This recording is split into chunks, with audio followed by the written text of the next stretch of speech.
മാനിഫെസ്റ്റേഷനെ കുറിച്ചൊക്കെ 2003, 2004 ഞാൻ ഒത്തിരി സെഷൻസ് ചെയ്തിട്ടുള്ള ആളാണ്. പക്ഷെ ഇപ്പോഴാണ് ഇപ്പോഴാണ് പോപ്പുലറായി അത് വരുന്നത്. പോപ്പുലർ ആവുന്നത്. ഇപ്പം എന്താണെന്ന് വെച്ചാൽ അതെനിക്ക് തോന്നുന്നു ഒത്തിരി പേര് ഷോർട്ട് കട്ട് ആണെന്ന് തോന്നിയിട്ട് കണ്ണടച്ചിരുന്നാൽ മതി, അതെ, കാര്യങ്ങൾ നടന്നോളും. മാനിഫെസ്റ്റേഷൻ, ഏഞ്ചൽ നമ്പർ അതെ 1111 അതെ കുറെ അതെ കുറെ കാര്യങ്ങളുണ്ട്. കുറേ ഞാൻ കാര്യങ്ങൾ അതിലേക്ക് അത് വരുന്നുണ്ട്. കൂടുതലും എനിക്ക് തോന്നുന്നു ഇപ്പോൾ ഈ കൂടുതൽ ആൾക്കാർ വളരെ ഷോർട്ട് കട്ട് ഈ ഗെയിമൊക്കെ ചെയ്ത് ജീവിക്കുന്ന ആൾക്കാരാണല്ലോ. അപ്പോൾ അവർക്ക് ഷോർട്ട് കട്ടിൽ കണ്ണടച്ച് 20 മിനിറ്റ് ഇരുന്നിട്ട് ശ്വാസകത്തോട്ടും പുറത്തോട്ടും വലിച്ചു വിട്ട് കഴിഞ്ഞാൽ എന്നിട്ട് വിഷ്വലൈസ് ചെയ്യുക, വിഷൻ ബോർഡ് ഉണ്ടാക്കി ഇതൊക്കെ ജീവിതത്തിൽ എഴുതി നടന്നോളും വെക്കുക. എന്നുള്ള വിശ്വാസം കൊണ്ടാണ്.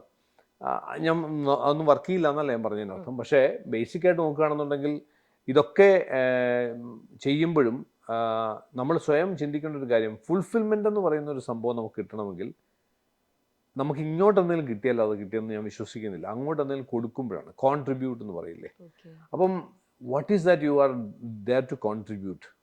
അപ്പോൾ അത് പലർക്കും ഇന്നും മിസ്സിങ് എലമെൻ്റാണ്.